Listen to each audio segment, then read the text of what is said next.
Alright, I wanted to give out 2 more shout outs. First one is to Ballistic Beam.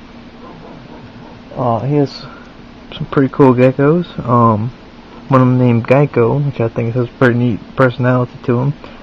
And also he gave me a shout out, which is really cool because I mean he has like 330 subscribers.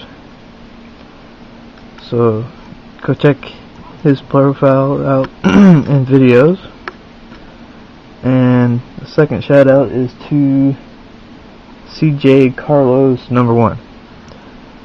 He has some pretty cool geckos. He just got a new one, which is a Blazing Blizzard, and it's very, very beautiful.